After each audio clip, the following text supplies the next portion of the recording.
Sometimes in life, we keep saying, "I'll do it later," or "I'll start tomorrow." We tell ourselves, "What's the rush? There's still time." But this small habit slowly steals our dreams and goals.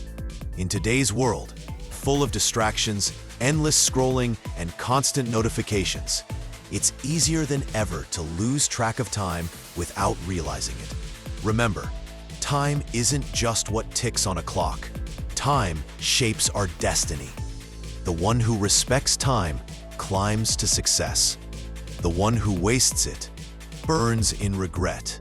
So if you don't want to miss the opportunities life offers, listen carefully. This is not just a story, it's a warning. Once upon a time, in a small village, lived a boy named Karan. Karan was extremely lazy. He always delayed important tasks. Because of this, he fell behind in his studies and in life. His family and teachers explained to him the importance of time, but Karan never listened. He wasn't worried about his future and kept wasting time on useless things. One day, a wise man named Acharya Dev visited the village.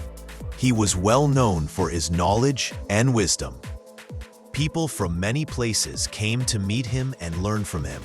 Karan thought, "If I can get some guidance from this wise man, maybe I can succeed like my friends." One afternoon, Karan saw Acharya Dev talking with people in the park. After the crowd left, Karan went up to him and said, "Please help me, sir. I feel like a failure. My friends are ahead of me. My classmates are better than me. I want to become the best. Please tell me how I can move forward." Acharya Dev looked at him kindly and said, "My child, you feel lost because you don't value time. You keep postponing your work and waste precious moments. Let me tell you a story that will help you understand the value of time. Long ago, there was a kind and generous king named Raja Virendra.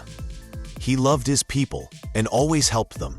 One day, the king met an old friend from his school days, Samar. But now, Samar was poor, jobless, and had lost respect in society. He always blamed others for his bad luck and never took responsibility for his failures. The king recognized him and felt sad. He asked, "Samar, what happened to your life?" Samar sighed, "Your Majesty, I don't know why people call me useless. Whenever I apply for a job, they reject me. They say I never finish work on time. I don't know what to do." The king thought for a while and then said, "Let's make a deal. Before sunset today, you may take as much gold and jewels from my royal treasury as you want. Whatever you collect will be yours." Samar was overjoyed. He thanked the king and ran home to tell his wife. His wife said, "This is your golden chance. Go quickly and bring the treasure." But Samar replied, "I can't go now. I'm really hungry. Let me eat first." She quickly prepared food, and he ate slowly, thinking there was still plenty of time. After eating, he felt sleepy. "I'll take a short nap and then go to the palace," he said. But he fell into a deep sleep, dreaming of becoming rich. 2 hours later, his wife woke him up. It was still afternoon, so he got angry at her for disturbing him too early. Finally, he grabbed a few sacks and walked toward the palace. But the sun was strong, and he felt hot. "Let me rest under this tree for a while," he thought. The cool breeze made him comfortable, and once again he fell asleep, this time even deeper. When he finally woke up, the sun had already set. Panicking, he ran toward the palace, but the gates were closed. He had missed his chance. Standing there full of regret, Samar realized he had lost everything, not because of bad luck, but because he wasted time. Acharya Dev finished the story and looked at Karan. The boy was silent. He had understood his mistake. Ashamed, Karan thanked the wise man and promised to change. From that day, Karan began working hard. He stopped delaying tasks and started finishing his work on time.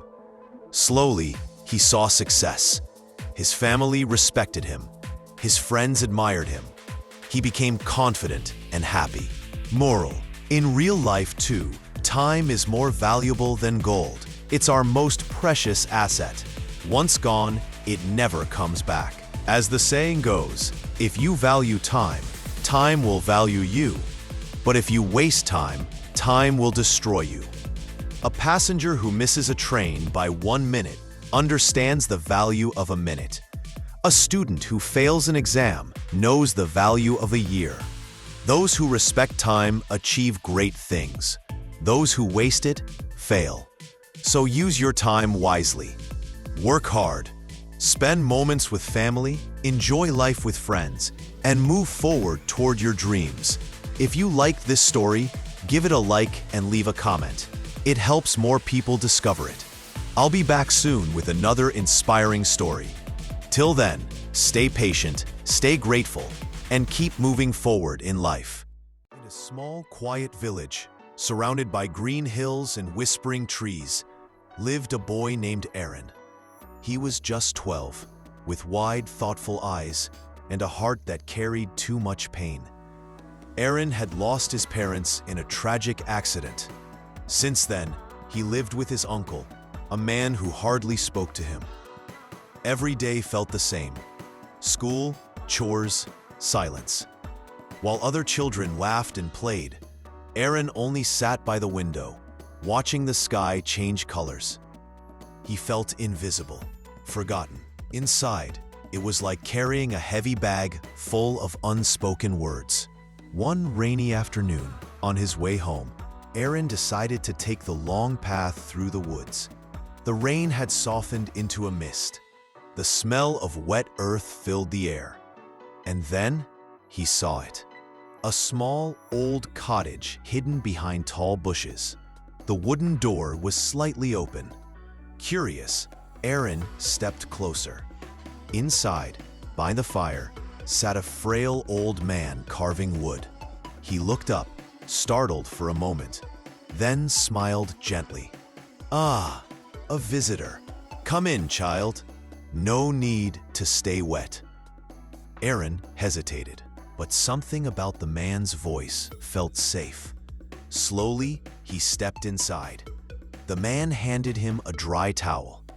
"What brings you here, young one?" Aaron shrugged. "Just walking." The man nodded, as if he understood more than Aaron said. "I'm Elias. People don't come here often, but those who do usually carry something heavy inside." Aaron looked up, surprised. Elias motioned for him to sit. They sat together quietly, the fire crackling softly. After a while, Elias handed Aaron a small wooden carving. "Do you know what this is?" Aaron studied it. "A bird." Elias smiled. "Not just any bird. A phoenix. It burns, it falls into ashes, and then it rises again, stronger." Aaron traced the wings with his finger. "I don't feel strong." "Most people don't," Elias said softly. "But pain doesn't mean you're broken. It means you've lived, and you're still here." For the first time, Aaron felt someone saw the storm inside him. Elias stared into the fire. "I lost my daughter years ago. She was about your age. I built this cottage to escape the world. But here I learned, healing begins when you stop hiding." Aaron's eyes filled with tears. Warmth spread through him, not just from the flames, but from Elias's words. "You are not alone," Elias said gently. Days passed. Aaron often visited Elias. Slowly, he learned to carve wood himself. One day, he handed Elias a carving of his own, a phoenix. "Thank you," Aaron whispered, "for reminding me I still have wings." Elias held the gift close, smiling with wet eyes. "And thank you for reminding me I still have purpose." True strength is not the absence of pain. It is the courage to keep going despite it. You may feel alone, but healing begins when you let someone in, even in silence. Love and purpose can be found. Once upon a time, in a quiet little village, there lived an old lady. She was very old. Her hair was silver, her face full of gentle wrinkles. But her eyes, they were bright, full of kindness and always shining with peace. Everyone in the village loved her. Why? Because she was always smiling. Even when life was hard, even when she was alone, she never complained. Her husband had passed away many years ago. She had no children. She lived in a small house under a big banyan tree. Yet every day she sat outside, greeted people, and spread happiness with her words. The villagers, however, were not always happy. Life in the village was tough. Some were farmers, some were carpenters, some sold vegetables in the small market. But sometimes the rains failed, the crops dried, or sickness struck the families. People often felt worried and hopeless. One afternoon, a young woman named Radha came to the old lady. Her eyes were red from crying. "Mother," she said, "I don't know what to do. My husband went to the city to find work, but he hasn't sent us any money. My children are hungry. I'm so scared." The old lady held her hand and smiled gently. "Sit down, my child. Tell me, what do you think will happen?" Radha shook her head. "I feel like something bad will happen. What if my husband doesn't find work? What if he forgets about us?" The old lady listened carefully. Then she said softly, "My dear, when we think bad thoughts, our heart becomes heavy. But when we think good thoughts, our heart becomes light. And sometimes, good things follow." Radha whispered, "But how can I think good thoughts when everything feels so bad?" The old lady smiled again. "Let me tell you a story." She began. "Once, there was a poor man. He had no food, no family, no money. He sat by the river, crying. An old woman came to him and asked, 'Why are you crying?' The man said, 'I have nothing. How can I be happy?' The woman pointed at the river and said, 'You have this river. Look at the trees, the sun, the birds. The world is full of beauty. If you only look at what you don't have, you will always be sad. But if you notice what you do have, you will find peace.' The poor man listened. Slowly, he wiped his tears. He began to see the green trees, the flowing water, the golden sun. His heart felt lighter. From that day, he lived with gratitude. His life began to change, not because of magic, but because of his thinking." The old lady finished her story and looked at Radha. "You see, my dear, life does not change in one moment. But if we change our thoughts, our heart becomes strong. And with a strong heart, we can face any problem." Radha thought deeply. "So, if I think positive, will my life really change?" "Yes," the old lady nodded. "Every morning, wake up and tell yourself, 'Today will be a good day.' You will find strength to care for your children and hope to wait for your husband. But if you only think of problems, your heart will remain weak." Radha wiped her tears and smiled for the first time. "I understand. I will try." From that day, Radha began her mornings with hope. She worked hard, cared for her children, and repeated the words, "Today will be a good day." Weeks later, a letter arrived. Her husband had found a job in the city and was sending money home. Overjoyed, Radha ran to the old lady's house. "Mother, you were right. My husband has work. Our life will be better now." The old lady smiled and said, "You see, my child, problems will always come. But when you keep hope in your heart, you invite good things into your life." Word spread through the village about her wisdom. People came with their worries, and the old lady always gave the same advice: think good thoughts and good will come. Soon the entire village changed. People became more hopeful, stronger, and happier. And all because one old lady taught them the secret of life. Positive thinking is the key to peace. Once upon a time, in a quiet little village, there lived an old lady. She was kind, wise, and always smiling. The villagers loved her dearly. Whenever they had problems, they went to her for advice. She always listened patiently and spoke with gentle words. One day, a young man from the village asked her, "Grandmother, you are always happy. No matter what happens, you never seem sad. Don't you ever feel bad when things go wrong?" The old lady smiled softly and said, "My dear, life is full of ups and downs. Some days are good, some days are bad. But I learned long ago, true happiness comes from inside, not from what happens around us." That's all. The young man was curious. "What do you mean? How can you be happy even when bad things happen?" The old lady's smile faded into a gentle expression as she shared her story. "When I was young, I had a family, a husband and children. We were not rich, but we were happy. One day, my husband fell very sick. We had no money for medicine. We tried everything, but he passed away. It was the saddest day of my life. I cried and cried.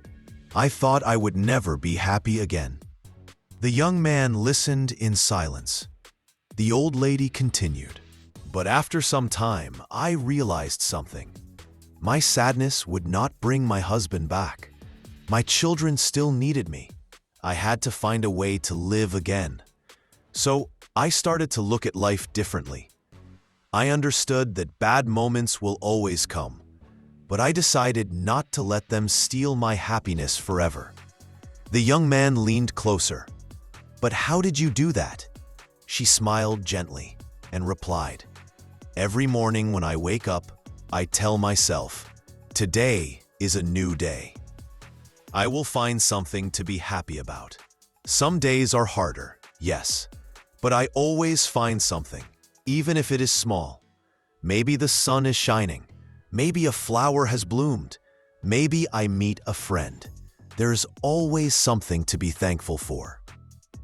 The young man thought for a moment, then asked, "But what if something really bad happens? How can you still be happy?" The old lady nodded slowly. "It's not easy, but I remind myself, everything passes. Even the worst times don't last forever.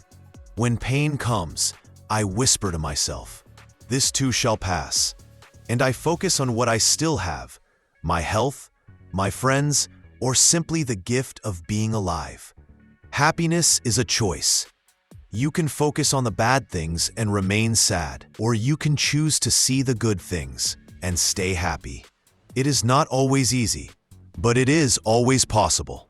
The young man thanked the old lady and went home. From that day onward, he tried to live by her words. He began to find joy in small things: a smile from a neighbor, a breeze on a hot day, the taste of simple food. Slowly, he realized his life felt lighter, even when problems came. And soon, her wisdom spread across the whole village. People began to understand that happiness doesn't come from money, or success, or perfect days. It comes from within, from gratitude, from choosing to see the light, even when there is darkness. The old lady had given them all a priceless gift, the secret of true happiness. Happiness is not about what you have. It's about how you see life. Bad times will come.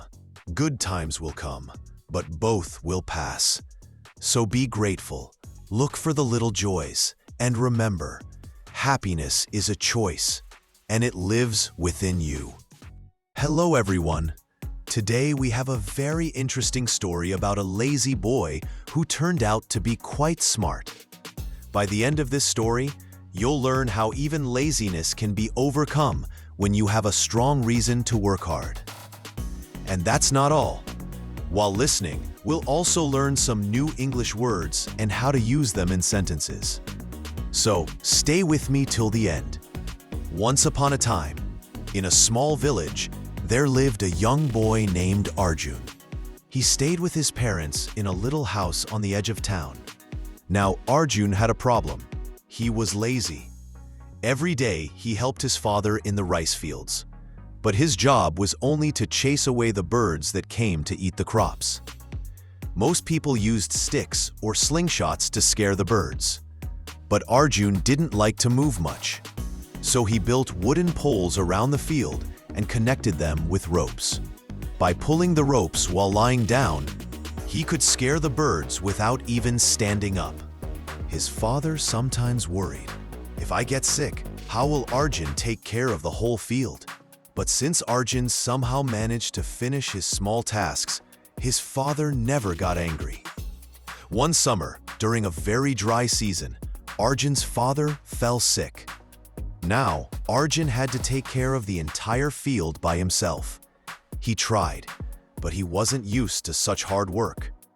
After a few weeks, the crops began to dry up because they didn't get enough water. That night, Arjun sat under the stars, feeling useless and disappointed.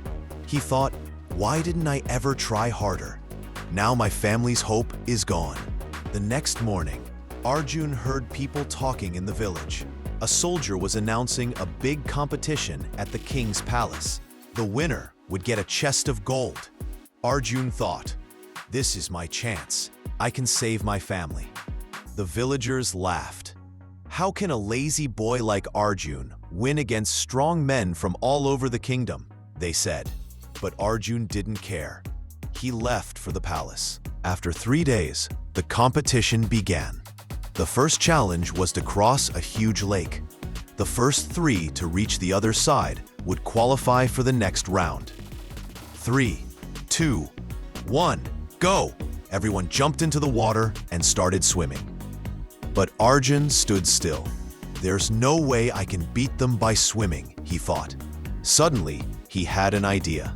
He ran into the nearby forest, collected branches, and made a small raft. Using another branch as a paddle, he slowly moved across the lake. The others grew tired from swimming. But Arjun calmly paddled and reached the shore, finishing third. He was through to the next round. The next day, each contestant was given a huge wooden block. The task? Push the block 1 kilometer to the finish line. Behind them lay many tools, but they could only pick one. The first man grabbed a rope and started pulling. The second man used a lever to move the block. Arjun, however, didn't rush. He thought carefully. I can't win with muscles. I need to use my brain. Finally, he chose a knife. The crowd laughed. How can a knife move such a heavy block? But Arjun started carving. He cut the block into a round shape, like a ball. After an hour, he rolled it easily toward the finish line. The others were still struggling. With determination, Arjun was the first to cross the line. The crowd cheered loudly. Moral of the story. This story shows us that lazy people can still be smart. But to achieve something great, they need a strong reason, like Arjun's love for his family. So if you ever feel lazy, find a big reason to push yourself. Whether it's your family, your dreams, or proving others wrong, a strong goal can motivate you to work hard. New words we learned. Lazy, not wanting to work. Arjun was lazy, but also smart. Disappointed, feeling sad because something didn't work out. Arjun was disappointed when the crops died. Determination, never giving up. Arjun showed determination in the final race. Remember, learning English can be fun when you practice with stories. So keep listening, keep learning, and keep growing. Thank you for watching. Don't forget to subscribe, and I'll see you in the next story. Friends, have you ever thought, why do some people remain poor while others become rich?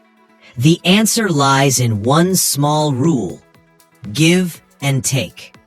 Let me tell you a story of a beggar who discovered this rule and completely changed his life. At a busy railway station, trains came and went. People hurried with luggage. In one corner sat a beggar with torn clothes and tired eyes. He begged every day. Some gave him coins. Some ignored him. He thought, this is my life. Nothing will change. One day, he saw a tall, rich-looking man. Excited, he rushed and begged, "Sir, please give me something." The man looked at him and said, "You always ask, but have you ever given anything to anyone?" The beggar was shocked. "Sir, I'm poor. I have nothing to give." The man replied, "If you can't give, you have no right to ask. Life runs on give and take." And he boarded the train and left. The beggar sat silently. Those words kept echoing, "Give and take, give and take." He thought, "But what can I give? I have nothing." For 2 days he kept thinking. On the third day, he noticed some flowers blooming near the station.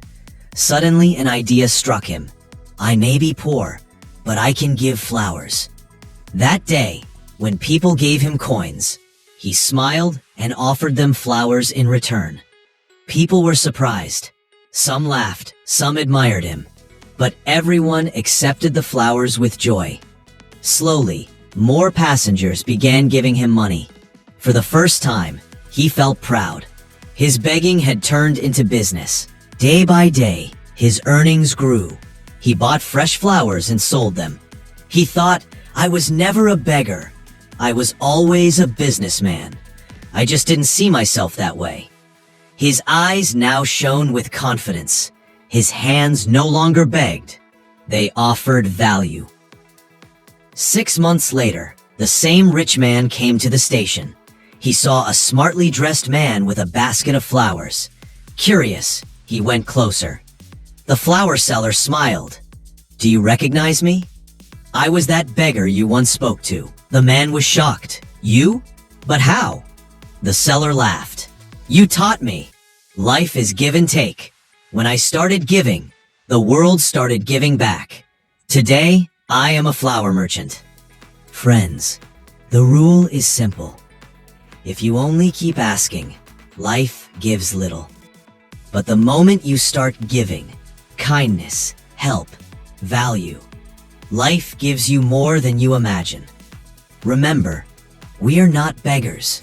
We are all businessmen of life. What you give comes back to you. We often wonder, why did this happen to me?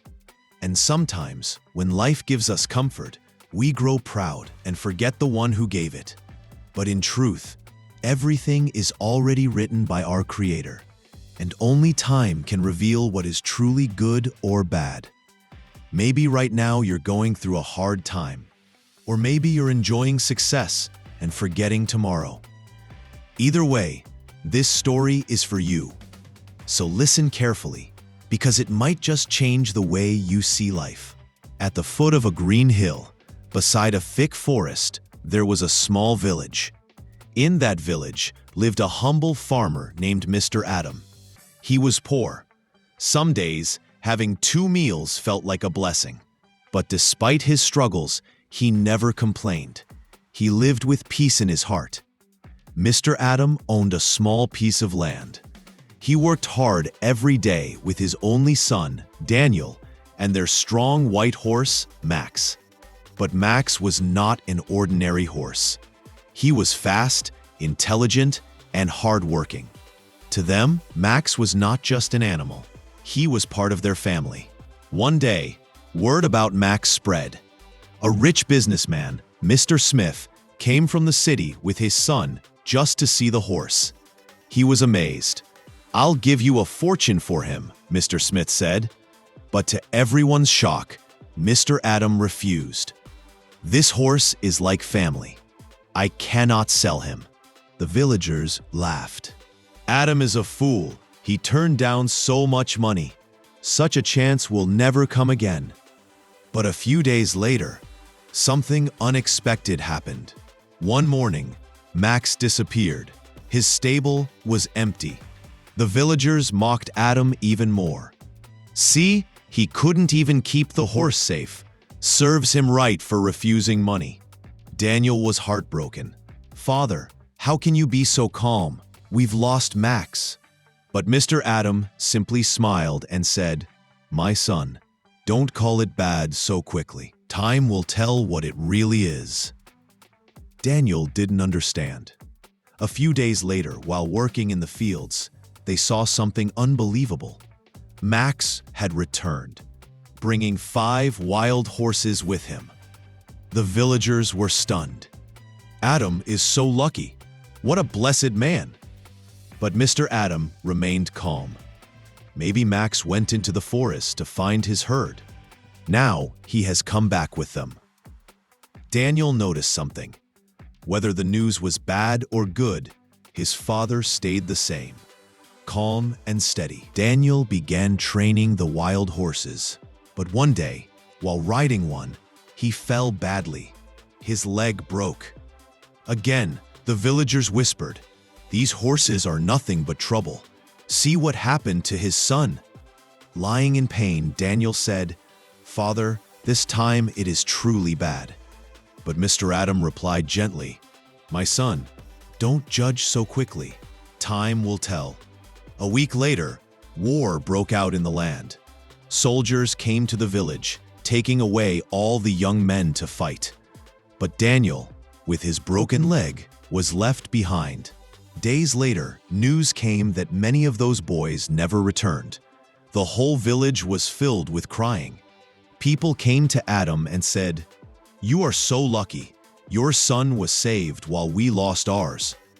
Adam held Daniel's hand and said calmly, See, son, losing Max looked bad, but it brought us more horses. Breaking your leg looked bad, but it saved your life. Good or bad, we cannot know in the moment. Only time reveals the truth. Mr. Adam's wisdom is the lesson for all of us. When something good happens, don't get too proud. When something bad happens, don't fall apart.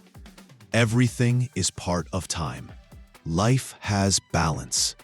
What looks painful today may protect you tomorrow. What looks joyful today may test you later. So in every moment, be patient, be thankful, and keep your faith strong.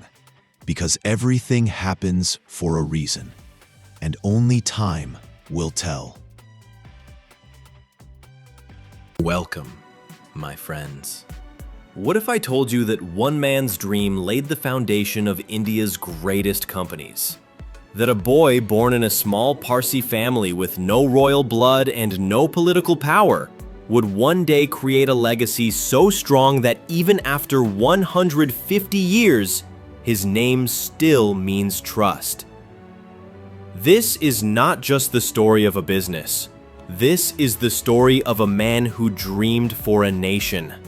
A man who believed India could stand shoulder to shoulder with the most powerful countries in the world.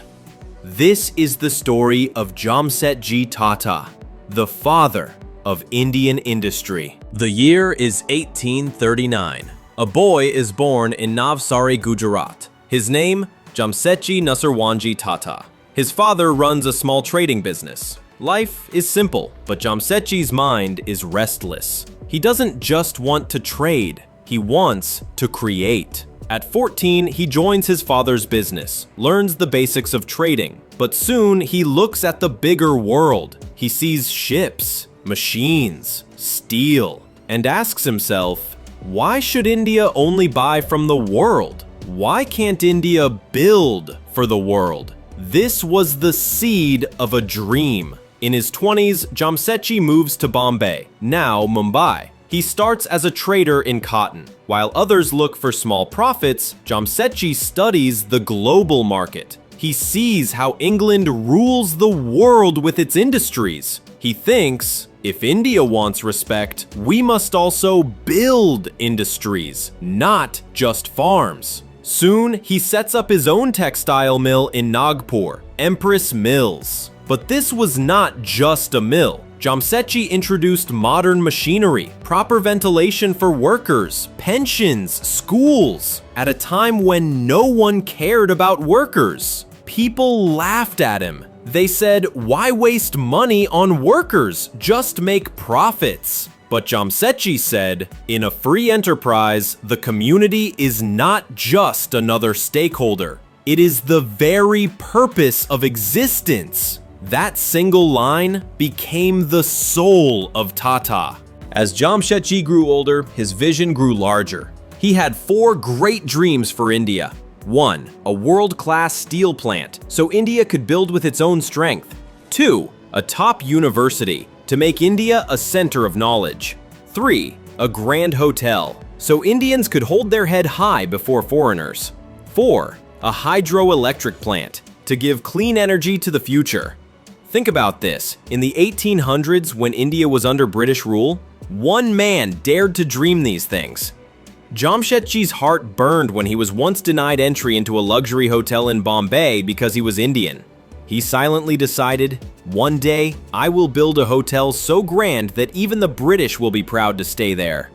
In 1903, that dream came true. The Taj Mahal Hotel in Mumbai opened its doors. With marble floors, electric lights, elevators, it was one of the grandest hotels in the world. It became a symbol. Indians can build world-class. Jamsetji never lived to see his other dreams, but his family carried them forward. Steel. In 1907, Tata Steel was born in Jamshedpur. When the first ingot of steel was rolled, it wasn't just metal. It was India's spine. Even Mahatma Gandhi said, when Tata makes steel, India is making steel. Education. His vision of a great university became the Indian Institute of Science, Bangalore. Power. His hydroelectric dream became reality with Tata Power. Every dream he once whispered became real. Jamsetji Tata passed away in 1904. But what he left behind was not just companies. He left behind a culture of trust, service, and nation building. Today, Tata is everywhere. Tata Steel, building India's bridges, railways, and skyscrapers. Tata Motors, from trucks to the Nano to Jaguar and Land Rover. TCS, a global IT giant. Tata Tea, Tata Salt, Titan, Tata Airlines, Air India, Tata Power. The list never ends. Yet what makes Tata different is not just size. It is the soul. More than 60% of Tata Group's profits go back into charity, education, health, and nation building through the Tata Trusts. The man who once started with a cotton mill created an empire that still serves millions. Jamsetji Tata's story is not just about business, it's about vision. He proved that you don't need to be born rich or powerful to dream big. What you need is courage. Courage to dream not just for yourself, but for your people. Remember his lesson. Profits are not the goal. People are the purpose. That's why more than 100 years later, the name Tata doesn't just mean business. It means trust. So if life tells you that your dreams are too big, remember the barefoot boy from Navsari, who built dreams for an entire nation.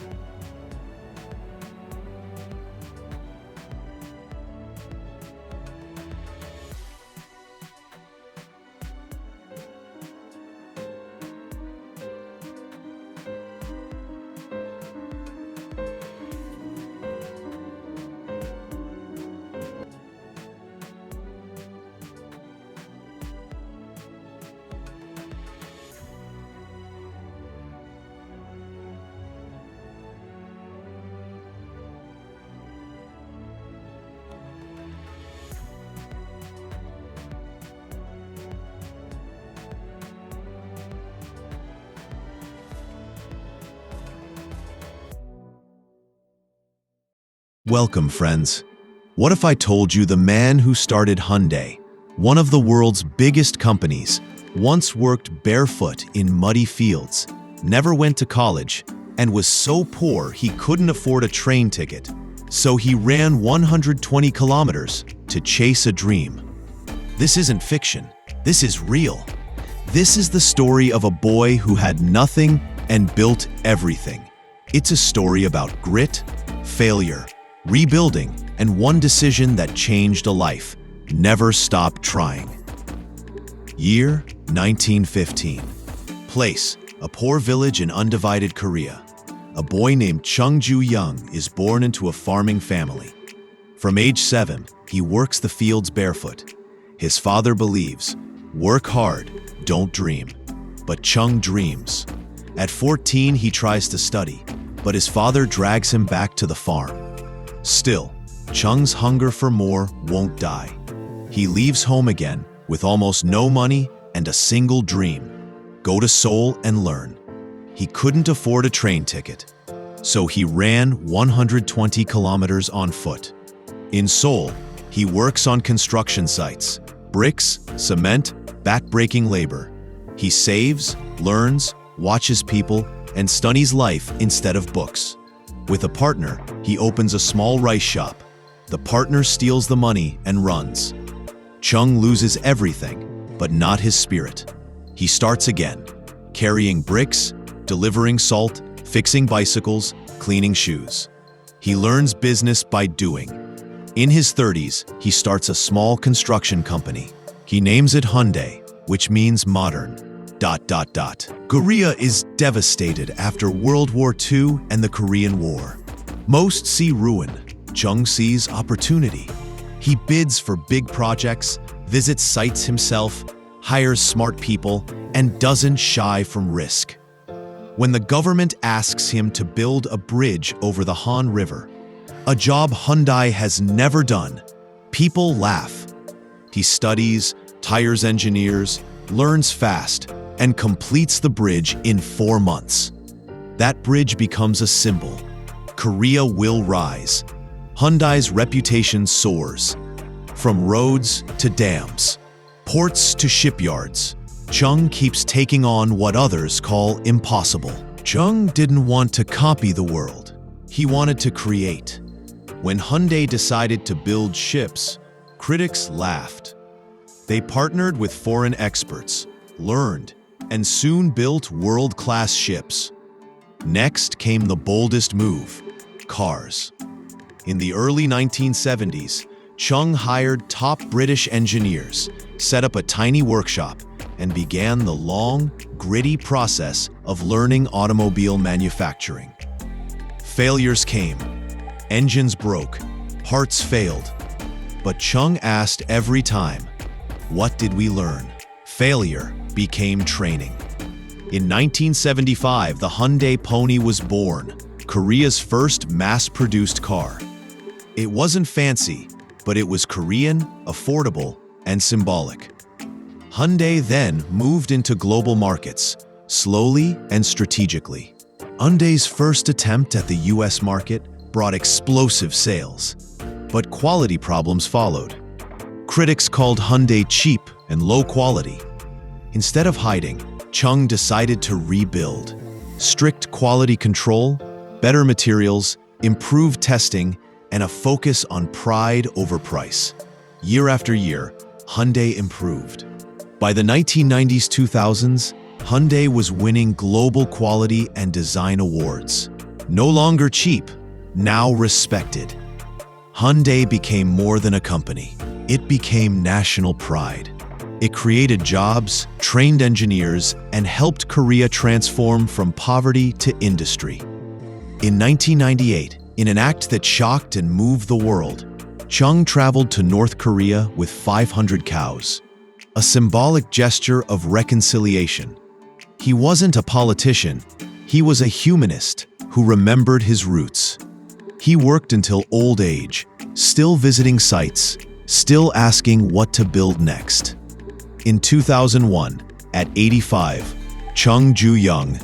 What Chung teaches us: 1. You don't need permission to dream. Start, move, knock doors. 2. Failure is training. Lose everything, learn, come back stronger. 3. Build others as you build yourself. Real success lifts people. 4. Character matters more than capital. Keep your promises. Own mistakes. 5. Never stop improving. Pride, discipline, and continuous work beat shortcuts. Chung Ju-young began barefoot in rice fields and ended as a founder of an empire. Hyundai, cars, ships, bridges, factories, and hope. If he could run 120 kilometers to chase a ticket, what will you run for? If this story moved you, like, share, and subscribe. Sometimes, comfort is the greatest danger. This is the story of an island where vultures had everything, except what truly mattered. Once, a flock of vultures flew over the ocean and discovered a beautiful island. It was calm, green, and full of food. Fish, frogs, and small sea creatures. Best of all, there were no predators. "This is heaven," cried a young vulture. "No hunting, no flying, just food and rest. Let's stay here forever." And so they stayed. Slowly, they stopped flying. Their wings grew weak. Their claws grew dull. Life became easy, too easy. The vultures thought they had found safety, but in truth, they were losing themselves. Among them was one old vulture. He had seen the real world, and he was worried. One day, he called everyone and said, "This place has made us weak. We need to go back to the jungle. That's where real life is. If danger comes, none of you will be able to escape." The younger vultures laughed. "You're just scared, old one. Look around. There's no danger here. Why leave comfort for suffering?" But the old vulture's eyes were heavy. "Your wings have forgotten the sky. Your claws are soft. When the real test comes, you won't survive." No one listened. So the old vulture spread his tired wings and flew away alone. Months passed. Then, one day, a ship arrived. From it, men released leopards onto the island. At first, the leopards stayed calm, but soon they noticed the vultures couldn't fly anymore. Then the horror began. One by one, the vultures were hunted. They tried to run, but their claws were too weak. They tried to fly, but their wings no longer remembered the sky. The paradise that once felt safe became their grave. After many months, the old vulture returned. What he saw broke his heart. The island was silent. The ground was filled with feathers and bones. He found one young vulture, barely alive. "What happened?" he asked. The young one whispered, "You were right. We forgot how to fly, how to fight, and they killed us. We couldn't survive. I wish we had listened." The old vulture closed his eyes. There was nothing more to say. Above them, the sky was still wide and blue. But the wings that once ruled it were now still forever. Sometimes, the comfort zone becomes a silent trap. It feels safe, it feels easy, but slowly it weakens us, our strength, our skills, our courage. As long as we face discomfort, challenges, and struggles, we grow strong from within. But the moment we choose only comfort, we begin to drift away from the truth of life. And when trouble suddenly arrives, we find ourselves unprepared, unable to fight, unable to fly. So ask yourself, are you living too safely in your comfort zone? Or are you pushing yourself to grow, to stay ready, to stay strong? Because only outside of comfort do we truly learn how to fly. Once upon a time, deep inside a quiet forest, lived a sweet little bird. her feathers shone in the sunlight, and her heart was pure and kind. But she had a strange habit. Every single day, whatever she saw, heard, or felt, she would write it on a small stone. If she felt happy, she carved it. If she felt sad, she carved it. She believed every moment of life was worth remembering. Her thought was simple. Good memories keep us smiling. Bad memories shouldn't stay in the heart. Write them down and let them go. So every day, she picked up a new stone, scratched her thoughts with her little beak, and dropped it into a tiny cloth bag she carried wherever she went. At first, it was beautiful. The bag felt like her treasure, a collection of her life's moments. But as days turned into weeks and weeks into months, the bag grew heavier. More stones meant more weight, and slowly, her wings began to struggle. Her flight became slower. Her sky became smaller. But the little bird didn't notice. She just kept adding more stones. The owl's question. One evening, she met a wise old owl. "Little one," the owl asked gently, "why do you carry that bag?" The bird smiled proudly. "It holds my life, every joy, every pain, every lesson." The owl looked into her tired eyes. "But tell me, do you still live in today, or are you flying with yesterday on your back?"